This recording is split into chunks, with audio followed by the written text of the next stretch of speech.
For this next speaker, I invite you to take a breath and settle into your body because we are welcoming a woman whose presence feels like nourishment, wisdom, and rooted care.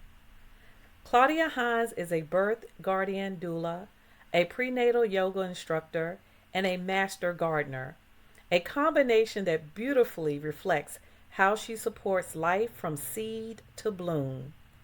She guides families through pregnancy, birth, and postpartum with grounded wisdom, holistic education, and a compassionate presence that helps mothers feel informed, confident, and deeply supported during one of life's most transformative journeys.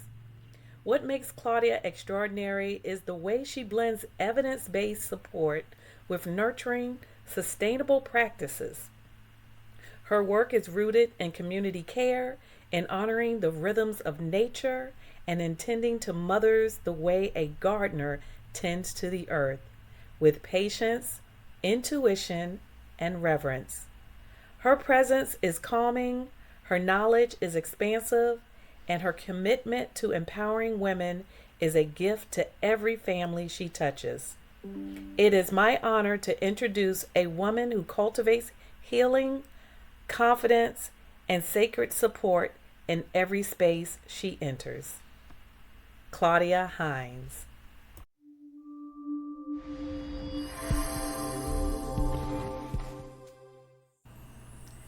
Welcome, beautiful soul, to the I Vote For Me Women's Summit, where women choose themselves without apology. I'm Sherry Queen She Burden, your host and guide for this transformative experience. I created this summit because every woman deserves a space where her voice is honored, her story is valued, and her worth is non-negotiable. I Vote For Me is more than a movement. It's a declaration that we are done shrinking, done settling, and done abandoning ourselves. This year's theme, Cultivating Self-Worth, invites you to rise into the truth of who you are. Not the version shaped by expectations, trauma, or survival, but the version rooted in confidence, clarity, and self-love. Throughout this summit, you'll hear from powerful women who have rebuilt themselves from the inside out, and their stories will meet you exactly where you are. I'm honored we're here and that you are here. I'm proud of you for choosing yourself today. And now, let's begin this journey together with our first speaker, whose message will open your heart and set the tone for everything that follows. For this next speaker, I invite you to take a breath and settle in. Because we are welcoming a woman whose presence feels like nourishment, wisdom, and rooted care. Claudia Hines is a birth guardian doula, a prenatal yoga instructor, a master gardener, and someone who has been a dear friend of mine for over 15 years. We've supported one another through some of the most transformative seasons of our lives, including the years we both navigated divorce, healing, and rediscovering ourselves as women. And if you've been with me long enough, you might remember our little podcast experiment, Positivity, where we sipped herbal teas and talked wellness, joy, and the everyday rituals that keep us grounded. That same nurturing, grounded energy is exactly what Claudia brings into her work. She supports families through pregnancy, birth, and postpartum with evidence-based guidance, holistic wisdom, and a compassionate presence that helps mothers feel informed, confident, and deeply supported. Her work is rooted in community care and in honoring the rhythms of nature, tending to mothers the way a gardener tends to the earth, with patience, intuition, and reverence. Her presence is calming, her knowledge is expansive, and her heart for women is a gift to every family she touches. It is my honor to introduce Claudia Hines. Claudia Hines Durham, North Carolina. Earlier in my life, it really was not talked about. It was not shown or really heard of in my household. In all throughout school, I went to predominantly white school, and there were no books that I could look at or read and see little girls that looked like me that talked about your self-worth. So how it evolved for me was as an adult, seeing Cosby shows, seeing different world. When I saw them, I saw myself. Oh, they're evolving, so I can evolve too. Yes, there was a moment when I noticed I was undervaluing myself. It was when I went back to college. I was working as an adult, married, had kids. And when I went back to college and I was able to see when I stepped into corporate America, and I, through that interview of valuing myself, the education that I had gotten, I was able to stand up for who I was and know my worth. When I stepped into corporate America, things started to change.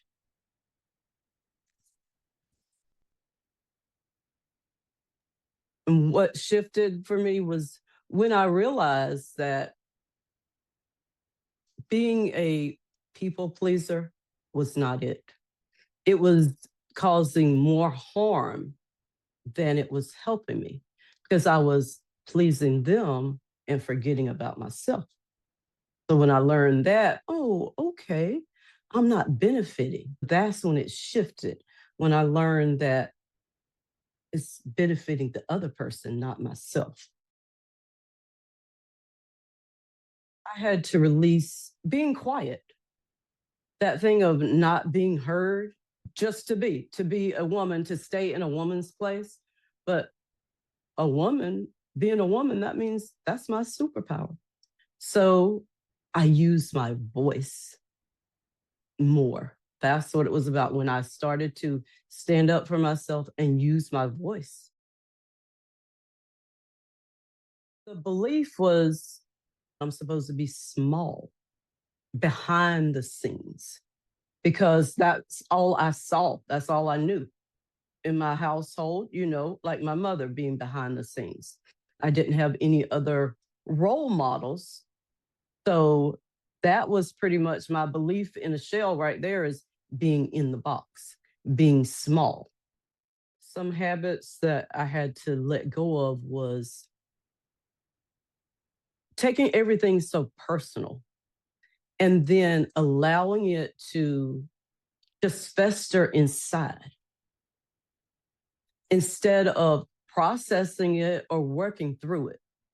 Those habits led back to me thinking that I was the problem. I had the problem, that it was me because I was not getting the results that I deserve. So therefore, I put all the blame on self. I was listening to the wrong voice. Like they say, you have the devil on one side and then you got the angel on the other side. Because I was not listening and tuned in to who I was listening to the wrong voice. That voice was louder. But I got over that and changed it, was beginning to set a plan and follow those steps in that plan. And it gave me momentum, and I was able to start seeing things change and seeing the light. Instead of that darkness, I was able to see the light and continue to build that plan to walk toward the light.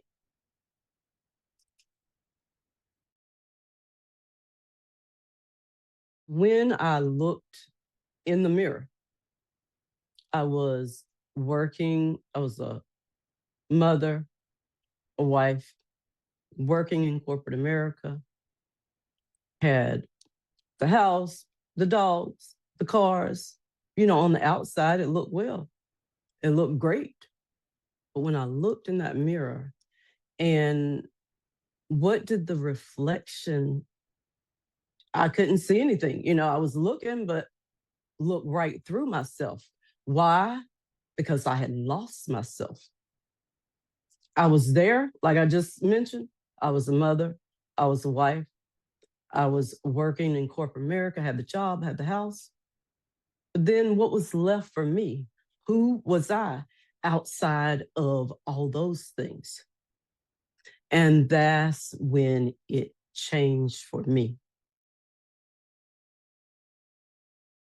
When I say I lost myself, in order for me to find myself again, I was going through that routine over and over again every day. And it was festering inside of me. Go to church, you pray on it. Guess what? Next day, that same cycle kept coming back again. But one day, when I was actually watching, it was a Sunday, watching Oprah Winfrey, Iyanla, she was on there, and she said these two sentences that spoke to me. The first one was, you matter. And the second one was, your life matters. And those are affirmations going forward. That's what I use every single day. When I did that, it's like, oh, you do. So I put more into me, and I took something away that I was doing for everyone else outside of me.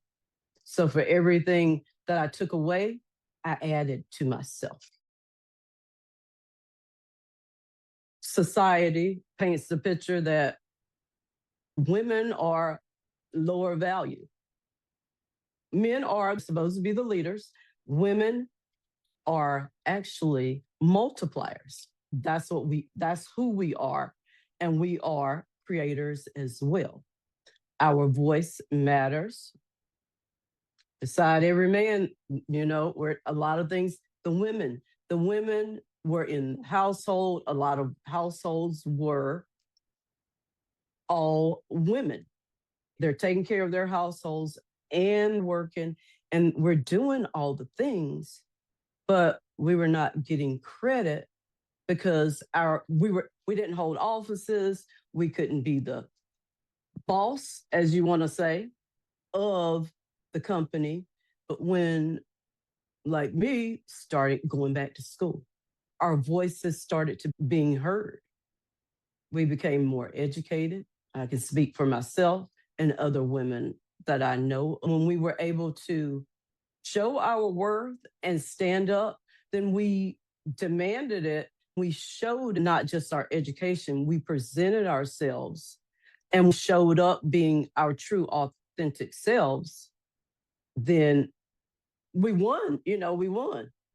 And we're here now, and it's still happening on TV. It's still happening in the media. So you have to learn to shut all of that out.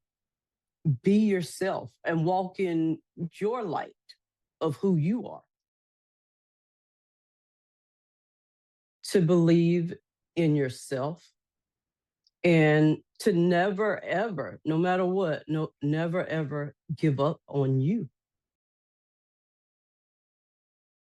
The first small step I took was to write down, it goes back to school, where it was like a little chart called in school a brainstorming chart, where in the middle, the words were, I am. From off of that was the branches.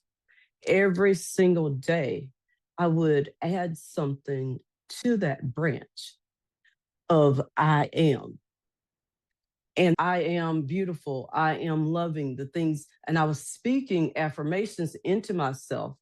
I didn't realize what happened. Every day I did it. So it became a routine. From that, I ended up making an affirmation board. And I began to speak those things and say those things every day that made me, we say, show up as myself and to meet myself.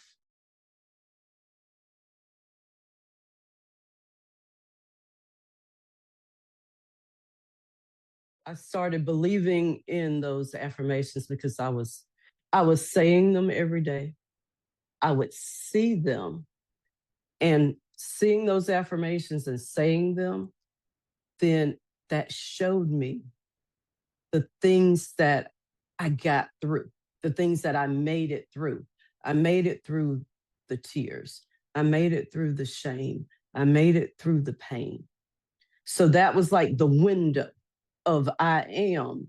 And the I am led me to the things that I conquered, that no longer the shadows over me. I was able to walk through the light of saying I am, because I know I am over all of those things that were holding me back or holding me down, or what I thought was holding me down. I honor my worth now by speaking life into myself. I honor them by knowing that I can say no. If it does not honor me and it's not bringing something positive, I can say no and be okay with that, because I'm standing up for me and I'm honoring who I am. And therefore, I'm putting myself first and I take care of me. And that sets the boundaries for people outside of me, how they are going to treat me. I got to treat myself right first and set the standards for me in order for anyone outside of me to respect me. Self-worth, to cultivate it within myself and not worry about the people on the outside to influence me. I had to learn to not take everything personal, because things that they were saying, that was probably their issue. And to learn to set my standards higher than before. I walked through with a mantra, knowing that at the end of the day, was this day a good day? And how I evaluate that is I check in with myself. I check in with my whole self. That means I check in with my emotional self, my mental self, my spiritual self, and my physical self. I make those changes as needed every single day. One person outside of me, I influence, then I know that I had a good day, because everything that I put out there is going to come back to me. The rituals and practices that help me stay grounded is I practice pause a lot. When something comes up, anxiety comes up, practice pause, pull away from it to process it. And then one big thing, my foundation was breathing from my yoga practice, which was probably about 25 years now. I learned to take that and use that in every aspect of my life. So when things happen, just pause, might go outside, take a walk, or some days I may need to stay in the house to check on me, to make sure I'm good, and to be outside, to be a part of community. So I go to the garden. That's a big one. To do the things that nurture me, that nurture my soul. Because I know it, I see it, I know that I am that. I know myself, others gravitate to it. They give you those compliments of, oh, I want to do that, or how do you do that? You know, they're asking for me to teach them, because they see things in me that they want to possess. I learned to do SMART goals. I go back and check it mentally. Did I do it this way? Was this really a SMART goal? I measure those things. I use it across the board. I use it for mental, emotional, spiritual, physical, when I'm interacting with people on the job, when I'm interacting with people out in public, when I'm interacting with my family. So I have a set SMART goal, and that foundation works. So I use it in all aspects of my life. One, becoming a doula. I know my why. How am I going to obtain it? I researched the different avenues, and it fell right into my lap. So I knew, okay, that's the sign. So work those goals, do the things that you needed to do. I made it specific, measurable for the time. Could I achieve it? Yes, I achieved it. And then relevant? Yes, I made it relevant because that was something that years ago that I wanted to do. But once I wrote it down and I did the goals, the different things, I did it step by step to achieve it. It was my goal. And therefore, my work or my family, those things, they were there to support me and allow room for my growth. To take over, to be in charge of who I am. And my self-worth, I stand on my foundation. I believe in who I am. I know who I am. That brings me back to my center. And when I come back to my center, I receive my ABCs. My ABCs, I'm aligned, I'm balanced, and I'm centered. The hardest part of my self-worth is not internalizing words that other people say. When I say not internalizing, it's a work in progress every day. And that means to keep it on the surface and allow it to flow, like we said, like our thoughts flow. Allow them to keep going. And I could say a little prayer for that person. And I accept people and things for what they are and allow them to be exactly that, what they are, and not hold on to someone's words or someone's act. I can say recent, an older man would talk to the people that had the title, I'm in training. Because they had the title, he would address them by their name, but just speak to me generally. He saw me on the advisory board. So when he saw my face on the advisory board, not just himself, it was like 2 or 3 others, and they were men. When I appeared on the advisory board, they're like, oh, welcome, welcome, welcome. The next day, I saw them. And going forward, they addressed me by my name. I'm just like, oh, really? Now you recognize me. Now you see me. But for me, I just kept on moving. I just kept on doing the things that I do. You already saw that light. But until someone else put my name in lights, then you saw my name.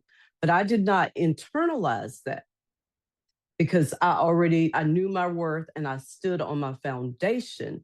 I could have let that affect me, or I could have spoken out to that person or said something, but no, I knew my self-worth. I kept doing the things that I was doing, And the men saw it and they acknowledged it. Knowing my self-value, it doesn't always have to be in words. Being sure, believing in myself, doing the steps, showing up as I am, full of light, full of worth, full of assurance, knowing that the steps that I took beforehand, they were the stepping stones. And I'm proving it through my actions. And those actions are seen, felt, and heard when I walk in the room. When I know my self-worth and I stand in it, I walk in it, I am it, it attracts others and they want to be a part of that, but it also helps them to lift their standards. It attracts those that live, walk in their self-worth. I wish that other women knew about their self-worth. Number one, what is self-worth? I think that might be one of the kind of the issues that we're like self-worth or self-esteem. I think we kind of get those mixed up.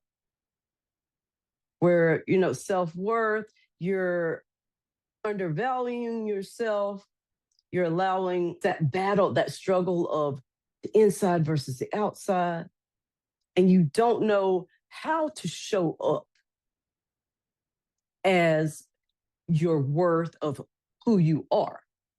Because I think that's the main gist of it. Worth versus esteem, self-esteem versus self-worth. To know actually what self-worth is, and then to define within you your values, your beliefs of who you are, self-worth and self-esteem. So the difference, I say, is your self-worth that would be your foundation of who you are, how you speak positive words, you learn different things, and this is who I am. From that foundation, that helps build your self-esteem to be more confident in who she is, where she's going. So build your self-worth. And the more you build your self-worth, that's your building block to your self-esteem. I hope other women, when they see my story, that they see themselves. When they see me, they see themselves. A vision of, she did it, I can do it. And say, I am her, she is me. When they look in the mirror, they see their reflection. Being a doula, I see women that come in with trauma, and I gain their trust. So once I can gain their trust of being there for them, I let her to tell her story. And I listen, and I'm her shoulder to lean on. Her voice matters. She can speak it. She's heard. She's valued. And she's seen by me.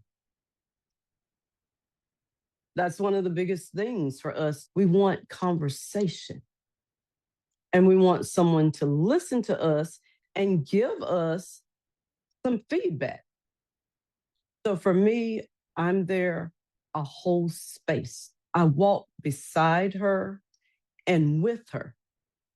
without non-judgmental. I'm like the wind. I say I am the wind beneath her wings. I'm with her. I'm guiding her through it. She may say, I can't do it. I can't do it.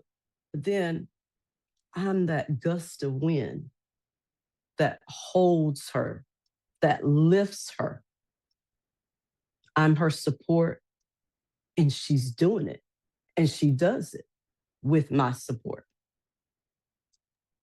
I cultivate self-worth in other women by holding space for them and allowing them to trust in me. It's not about the work that I do, but it's about the result, meaning what happens to them when I do what I do.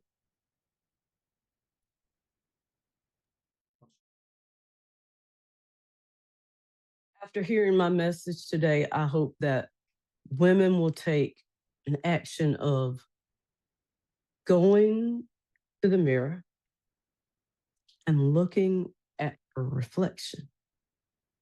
When she looks at her reflection, check in with her whole self and see how she's doing mentally, emotionally, physically, and spiritually.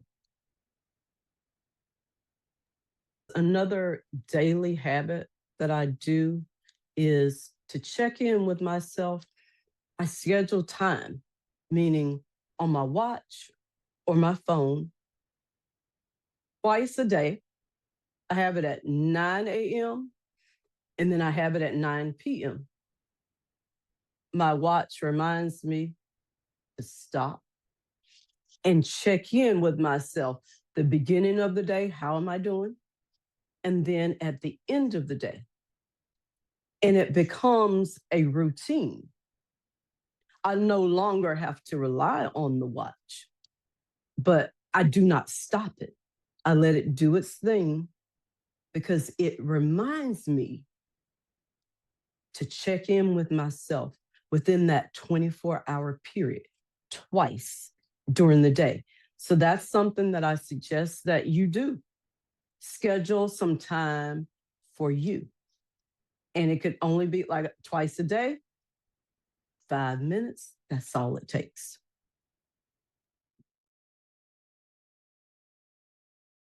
I vote for me means that I vote for myself. I am at the top of the list. I am the first and only candidate when we talk about voting. And I show up for me every single day because it's me versus me, never them. Choosing myself, it helps me with knowing that I do have a purpose. Before, my purpose was kind of like, I don't know. But now that I have my self-worth, I know my purpose. I walk in my light. I show up as I am, meaning not how I want to be, but as I am because I am her. I am confident. I am self-worthy of myself, and I set the standard. I set the standard for myself. Therefore, everyone else respects it. Little phase. To get through the first phase of learning yourself, of gaining your self-worth, you're going to have close friends, family that may not understand it. But what you have to do is remember your why and accept those people, love them from a distance, accept them for who they are, and leave them where they are. Because they don't understand it, they're going to have that negative reaction. You acting funny, or you're doing things different. But when you set those boundaries, it's okay. You won't internalize those things anymore because they're outside of you. And you learn to be in control of you.